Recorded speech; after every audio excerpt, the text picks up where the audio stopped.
And thank you so much for showing up, because this was something that you wanted to do. The Republicans wanted to make sure that you were hid in a room with no cameras, because I was there. They didn't really want you out public because they were afraid of what you would say, which is that you could have proven your case because you are a career prosecutor who knows how to prosecute criminals. So just to be clear, today it seems like the Republicans have not really fought very much about whether or not Trump was guilty or not. In fact, their fight seems to be over whether or not you were authorized to prove their guilt. Do you recall a number of Republican members asking about whether or not your appointment was okay, even though we know that you've testified about the more than 100-year precedent that allowed for your appointment?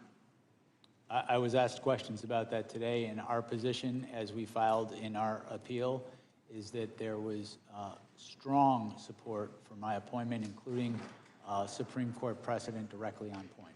Thank you so much. Additionally, you know, everybody's been all gingerly here today, but I don't know why we're acting surprised that a man who had close to 90 allegations out of 4 different jurisdictions and ultimately ended up with 34 convictions after a jury was able to hear all the evidence would possibly be committing a criminal act on January 6th. In fact, considering the fact that we are now under the impression that he is violating people's due process rights, he is ignoring court orders, he's starting wars without congressional authority in contradiction to the Constitution. He's enriching himself to the tune of over $1.4 billion. He's shaking down electeds to draw maps that will help him stay in power, because the Republicans don't understand that they swore an oath to the Constitution and that we are supposed to do checks and balances. He's also shaking down TV stations to get money. So why are we trying to pretend as if it is out of the realm for this particular man to commit the crime that he committed on January 6th, and frankly, the only reason he ran for president was to make sure that he would not be prosecuted, because I fully believe that you would have put him under the jail based on our long-form conversation that we had. But according to your special counsel report on page 137, it states the department's view that the Constitution prohibits the continued indictment and prosecution of a president is categorical and does not turn on the gravity of the crimes charged, the strength of the government's proof, or the merits of the prosecution. And that, quote, but for Mr. Trump's election and imminent return to the presidency, the office assessed that the admissible evidence was sufficient to obtain and sustain a conviction at trial. In other words, Donald Trump ran for president, like I said, so he wouldn't have to spend the rest of his life in prison. The chairman and other members of this committee have spent all day attacking you and trying to rewrite the history of January 6th. But Mr. Jim Jordan, the chairman, failed to mention how he was running around the Capitol terrified by the possibility that all those insurrectionists would harm him.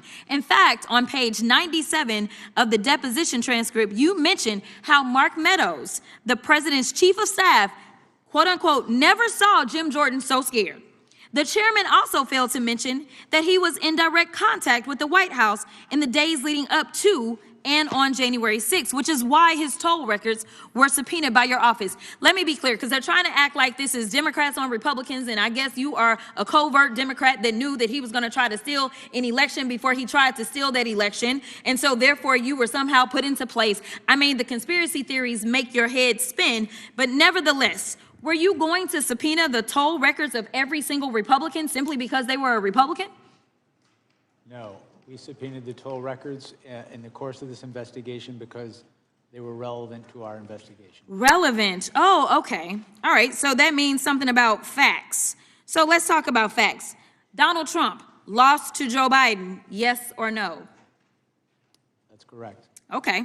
In fact, 60 federal and state courts have found that there was no evidence of election fraud. Trump's own attorney general and vice president knew that he lost the election, but he still tried to steal the election by pressuring state officials, designing fake elector plans, nearly having Mike Pence hanged, and ultimately demanding that his supporters, quote, fight like hell, correct?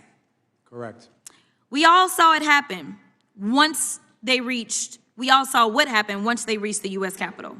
As your report outlines, President Trump knew that he would incite violence at the Capitol that day In fact, some of Trump's senior advisors were pushing for violence.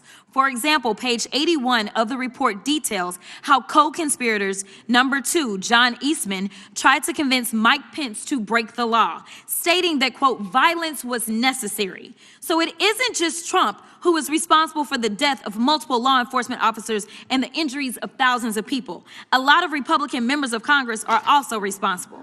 147 Republicans voted to overturn the 2020 election results, including multiple members currently serving on this committee, and I will yield.